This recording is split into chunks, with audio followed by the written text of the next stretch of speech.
दोस्तों, मैच्योरिटी की एक निशानी ये भी होती है कि आप उन चीज़ों से परेशान होना बंद कर दें जो चीज़ें आपके नियंत्रण में नहीं हैं, जिस पर आप कुछ कर ही नहीं सकते हैं। उससे परेशान होने का क्या फ़ायदा।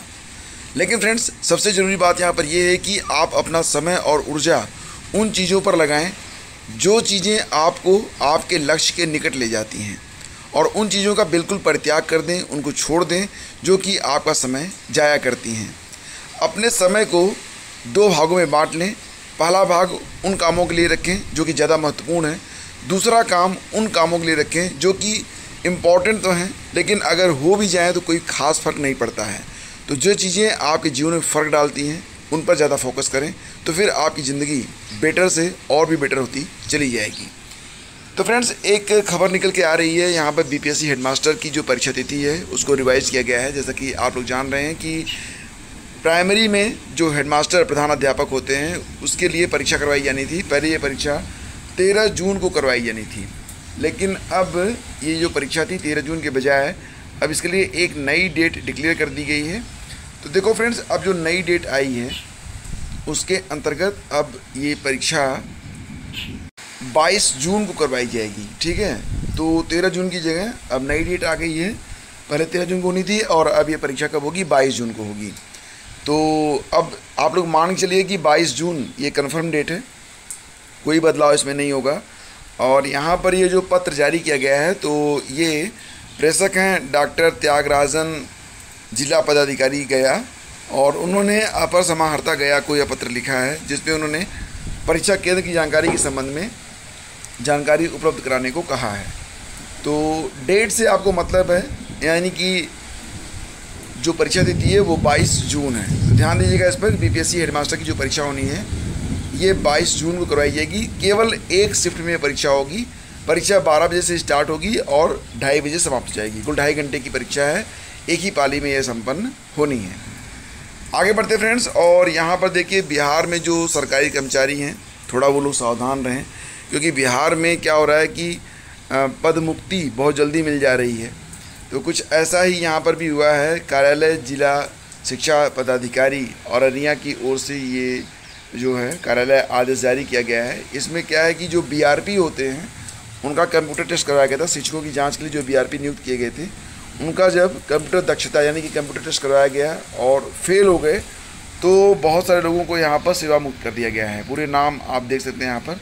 कुछ लोग तो आए नहीं थे, लेकिन जो लोग फेल हुए हैं उनको भी सेवा मुक्त कर दिया गया है। तो संबंधित प्रखंड साधन सेवी यानी कि बीआरपी सेवानिवृत्त शिक्षकों एवं अन्य को निर्देश दिया जाता है कि अपने आवंटित कार्य से संबंधित संचिका अभिलेख अपने प्रखंड शिक्षा पदाधिकारी को 24 घंटे के अंदर हस्तगत कराना सुनिश्चित करेंगे।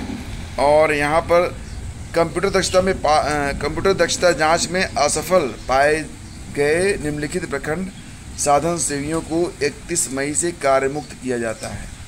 तो मतलब जितने भी लोग यहाँ पर कंप्यूटर दक्षता में फेल हुए उनको कार्य मुक्त कर दिया गया। चलो आगे बढ़ते हैं और चलते हैं यूपी की ओर।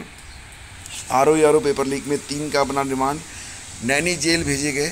तो एसटीएफ ने तलब कराकर की कार्रवाई, कौसाम्बी जेल में थे निरुद्ध। तो आरओ के लिए अभी जो पेपर लीक से संबंधित जांच चल रही है उसमें रोज़ ही कुछ न कुछ नई चीज़ें निकल के सामने आ रही हैं। कुल 13 नाम सामने आए, 2 फरार हैं, और फिलहाल इसमें आरोपियों में पूछताछ में ही सुभाष प्रकाश निवासी मधुबनी बिहार और अजय शर्मा निवासी लखनऊ का भी नाम सामने आया था। ये 2 लोग अभी फरार हैं, बाकी पकड़े गए हैं। तो लोक सेवा आयोग की आरओ भर्ती परीक्षा पेपर लीक कराने वाले गिरोह के 3 सदस्य शनिवार को नैनी जेल भेज दिए गए। तीनों अब तक कौसाम्बी जेल में निरुद्ध थे। सिविल लाइंस थाने में आयोग की ओर से दर्ज कराए गए मुकदमे की विवेचना कर रही एसटीएफ ने बी वारंट पर तलब कराकर उन्हें कोर्ट में पेश किया और रिमांड बनवाया है। इसमें बर्खास्त सिपाही अरुण सिंह, लखनऊ का स्कूल मैनेजर सौरभ शुक्ला और एक अन्य पुनीत सिंह शामिल हैं। तीनों कौसाम्बी जेल में अपने 7 अन्य साथियों संग निरुद्ध थे। तो पुनीत को कौसाम्बी जबकि अरुण और सौरभ को एसटीएफ ने लखनऊ से गिरफ्तार किया था। फिलहाल फ्रेंड्स, अभी जो आरओ की परीक्षा तिथि है, यूपी पीसीएस की परीक्षा तिथि है, तो आपको पता चल ही गया होगा कि अभी परीक्षाओं में काफ़ी वक्त है, लगभग 6-7 महीने का समय लग सकता है। और एग्ज़ाम कैलेंडर अबाउट रेडी है ऐसी जानकारी मिल रही है, लेकिन एग्ज़ाम कैलेंडर अभी जारी नहीं हुआ है। उम्मीद की जा रही है कि 4 जून से लेकर 10 जून के बीच में ये कैलेंडर कभी भी जारी हो सकता है और परीक्षा के लिए अक्टूबर, नवंबर या दिसंबर का अनुमान लगाया जा रहा है। और एसएससी जेई की परीक्षा में बैठेंगे यूपी बिहार के लगभग 1,27,000 अभ्यर्थी। तो 5, 6 और 7 जून को 3 पालियों में परीक्षा होगी और प्रवेश पत्र जो थे वो 28 मई को जारी किए गए थे। प्रवेश पत्र के लिंक से तब परीक्षा केंद्र का शहर और शिफ्ट देखने की व्यवस्था थी। तो परीक्षा के 4 दिन पहले उसे अपडेट कर दिया गया है। अब केंद्र का नाम आ गया और उसे डाउनलोड किया जा सकता है। तो किन किन शहरों में परीक्षा होगी उसकी लिस्ट आप यहाँ से देख सकते हैं। यूजीसी नेट के बारे में फ्रेंड्स एक खबर निकल के सामने आ रही है। यूजीसी नेट जून 2024 के लिए सूची जारी। तो नेशनल टेस्टिंग एजेंसी एनटीए ने यूजीसी नेट जून 2024 का शेड्यूल जारी कर दिया है। एनटीए ने शनिवार को 18 जून को आयोजित होने वाली 83 विषयों की परीक्षा के लिए शहरों और परीक्षा केंद्रों की सूची जारी की है। उम्मीदवार अपना रजिस्ट्रेशन नंबर डालकर परीक्षा केंद्र और शहर जांच कर सकते हैं। एनटीए ने इस संबंध में पब्लिक नोटिस जारी किया है। इसमें लिखा है कि यदि छात्रों को कोई दिक्कत होगी तो वो एनटीए से संपर्क कर सकते हैं। छात्र ध्यान दें कि यह सिर्फ शहर और परीक्षा केंद्रों की सूची है। पूरे पते के साथ एडमिट कार्ड बाद में जारी किया जाएगा। तो जो अभ्यर्थी जानना चाहते हैं कि शहर और परीक्षा केंद्र के बारे में तो वो अभी जानकारी ले सकते हैं। यूजीसी नेट की जो परीक्षा फ्रेंड्स ये 18 जून को करवाई जाएगी। तो पीसीएस अधिकारी के कढ़ाई पनीर में निकली मुर्गे की हड्डी। पूर्व सांसद कॉरेस्पोंडेंट गजरौला अमरोहा की घटना है। यहाँ पर एक पीसीएस अधिकारी थे, वो खाने के लिए बैठे तो यहाँ पर वो चीज़ें निकल के सामने आई। मतलब यहाँ पर थोड़ा सा आपको भी अवेयर रहने की ज़रूरत है।